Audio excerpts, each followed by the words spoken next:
guys to another video. I'm gonna be talking about operator picks and just aim. So for now, I'm start off on op picks. On operator picks, if you really do want to take this game serious, you shouldn't be picking the same op back and forth like the same time. Like for example, like a Ash main, like Ash could only do so much. So it's like if you need to get wall open and no one has a thermite or even a Thatcher to like disable bandits or Kais, why are you going Ash? If you're not gonna go Ash, like at this map, Chalet, if you're not gonna go Ash and go to the drone hole for the wall and shoot it to the drone hole and get the bandits, that's cool. But if you're not doing that, why do you have Ash? And you may say, yeah, some people might just get kills as Ash, but just maybe what if they're playing util more than entry? And maybe if they go like, entry for Ash and then Ash dies, what now? You just had a disadvantage at a 4v5 off the bat because Ash wants to Ash rush and not get a single kill. You know what I mean? So I would say it's really important for you to pick certain ops to use and see how to balance the team out. Like as you can see our team here, Fuse, Ace, Thatcher, Duckabee, and IQ as me. And IQ can literally be so much more and not just being me. Duckabee for roamers. So maybe if we can't get wall and Fuse wants to go upstairs, she can call for Fuse and he can safely pick out who is upstairs and get kills. And Thatcher can simply just get the wall and Ace can, play along with that. And me being as IQ, I can ping out visual, I can ping out throwing traps, I can even pick out Valkyrie cams at that. Even mute jammers, so it helps the team out a lot. Even if it feels so small, and even though it feels so small, it can play a big role if the defensive team doesn't play their cards right. Because so what happens is when people give callouts on enemy teammates, or even if on the attacker side, enemies love to roam out the site. It's like a callout is at a certain spot, and then the enemy, as you can see, mind you, I see the camera, so I'm just trying to make sure everything is clear before I walk in. And Mira is making sure that she can see me through the mirror and pre-fire me, or even if break the mirror and get me. And as I see, drone work is very important. I see the camera, I bait the camera, I notice I seen the soft wall there.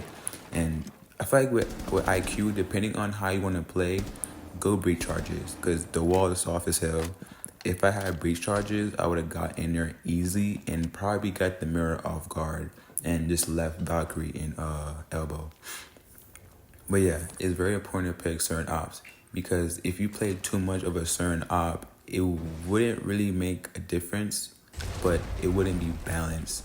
Like if everyone is going entry, there's nothing to watch out for trap ops. And maybe if they don't go trap ops, just you're never too sure if people will roam with certain people. Like Rook, for example, you may think, why the hell are you Rook roaming? You're on 1 speed. The moment you run, I'm hearing you from a distance.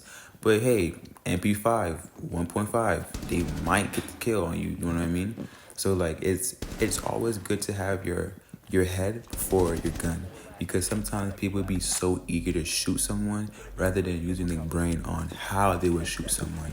So op picks are very important. Very, very, very important. It may seem small, but it is important to pick ops at a certain, you know what I mean? It's like and let time play out. Just don't rush in, because time is so dense and low. Time will play for itself on attack and defense. Now, let's talk about aim. Aim, I already talked about aim already in my other videos, but I would say for aim is like, even though the diffuser is down and there's 2 operators left, you never know how the defense, attackers will play.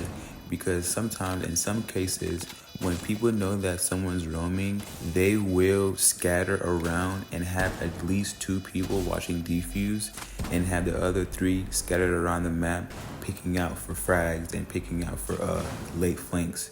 So it's like it's always good to like look at every corner possible, just to make sure no one's actually there. Because what if I ran in that room, at a previous video, I ran in that room and someone was there. Like you might be, why are you there? I mean, that's the first thing you should say, honestly. Like, why are you in this room? Defuse is downstairs in basement. Why are you upstairs in pool?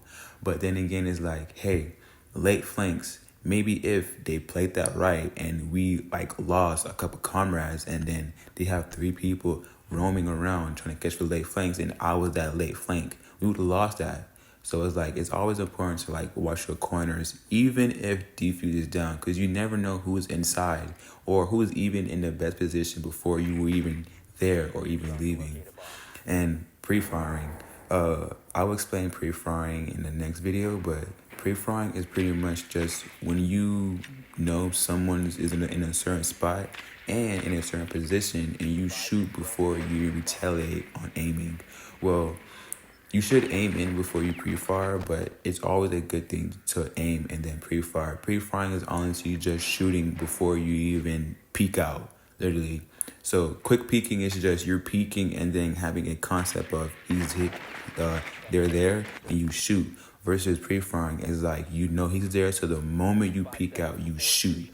So it would get people off guard, and then you would see, I don't know if you really watch like PC players or whatnot, but you would notice how when someone dies so fast, their body just like bounces. That's how fast a pre-fire is supposed to be. Like the game itself would be like broken, literally.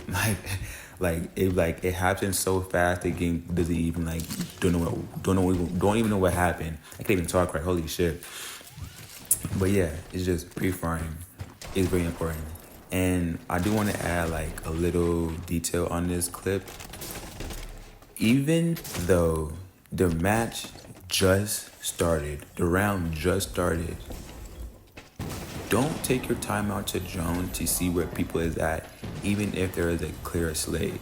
You notice how no one was in this site just to watch, and then they have Kapkan. That's what my biggest concern was, the Kapkan on the door. But just to think that no one was watching this or even heard me come in and plan and even put the OSA shield down.